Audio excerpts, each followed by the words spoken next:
discussing it domestically to a large extent.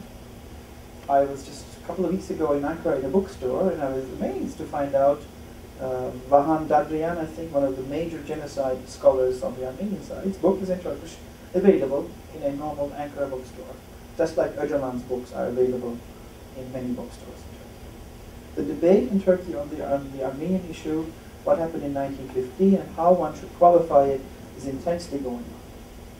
And the large thing we need is external parliaments taking decisions on our history, which had no contribution whatsoever to Turkish-Armenian reconciliation, which we need.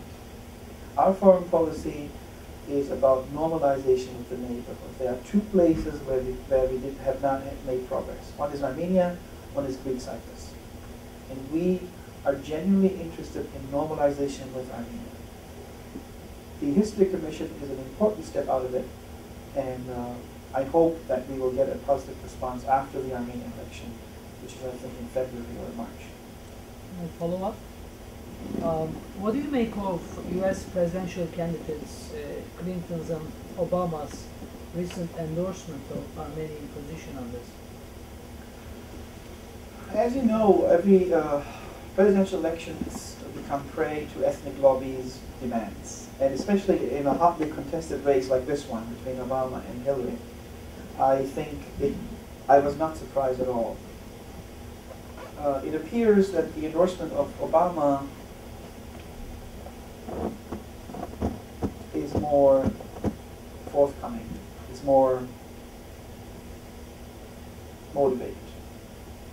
Whereas Hillary's endorsement is sort of a response to Obama's endorsement heading into the California, is it the Super Tuesday? Is that California is part of it, right? Response to it. We know that many people in the Hillary team advised her against it, but it was the decision that she took, and I hope neither Obama nor Hillary will come to regret it in the fall of 2009. A follow-up to that, the Republicans so far have not fallen into that trap. Yes, that's encouraging. It's good to see. Maybe the nature of the Republican contest is different. But what really matters is, because we had many presidential candidates who made these endorsements, what matters is after the election of the president, whether then how committed they are. Because it's become pretty much of the last 20, 30 years that the Armenian issue is being endorsed by candidates. But as we have witnessed in 2007, it never has been approved by the... There are fewer Republican seats in California that would be affected. Do you see them by an endorsement? Look, we obviously don't like candidates endorsing, because we believe the story about 1915 is not all told yet. We know that American public opinion has made its mind, and partly we have to blame it as well, because we didn't bother to tell our side of the story for a long time. But what matters is that Turkish-American partnership should not suffer by the effective manipulation of an ethnic lobby in this country. And I think what happened in 2007 has demonstrated very effectively that common sense in the end can prevail. That Turkish-American partnership is more important than a very hotly contested, controversial historic issue to which an ethnic lobby has effectively convinced the country's political elite.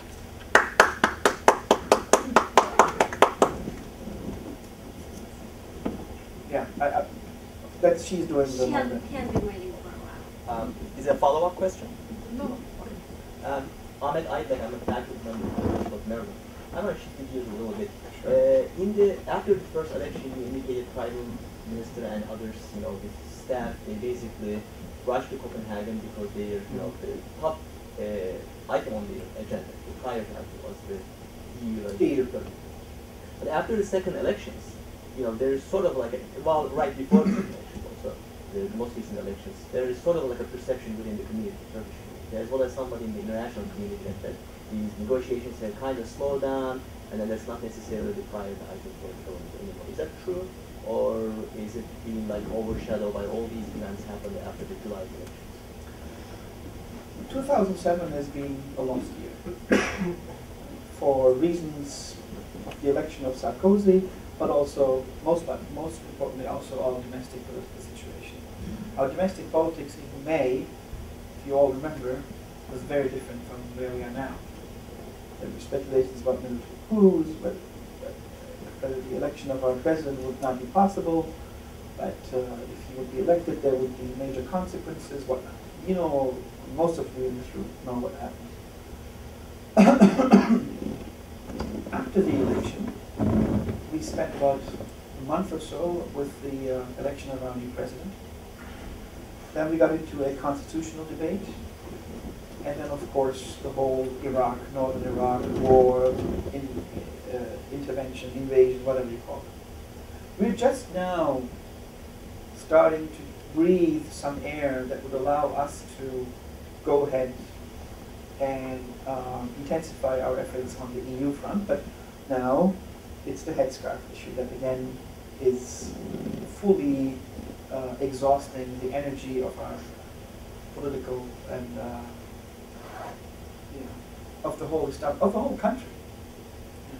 We're talking about a piece of cloth for years, and hopefully this year we will solve it. But one shouldn't put all the emphasis on our situation as well. As I said, I just came back from Germany. The situation in France, Sarkozy is nasty.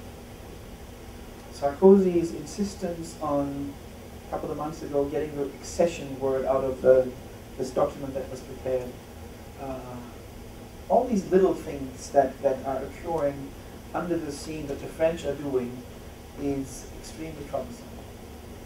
And I think the task now is actually more than convincing Europeans that Turkey should become a member. We now have the task to convince our own citizens that the EU drive is worth going through. Because the EU issue has pretty much dropped down the agenda in Turkey. And then I believe strongly that we as a government should now focus on convincing our own citizens that the reforms and the process and sometimes humiliation and sometimes extremely troubling statements coming out of Europe is worth going through this whole process. But I can tell you we are committed to go through. In an ideal world, we would have been faster, but I mean, you know what happened since the election, and I think 2008 will be the make or break year. In 2008, we will demonstrate clearly that Turkey will, at least from our end, do whatever is necessary that the negotiations continue, despite the obstruction by France, despite the veto on the number of chapters because of Greek Cyprus. But we will continue with the EU process regardless of what Sarkozy is uttering in Paris. And 2008 is a year to be watched, and I urge everyone to follow us closely, because it is healthy that our media, that the opposition, and our citizens holds us accountable for our record on the My name is Ali Shuriani, and I worked in a congressional office. I read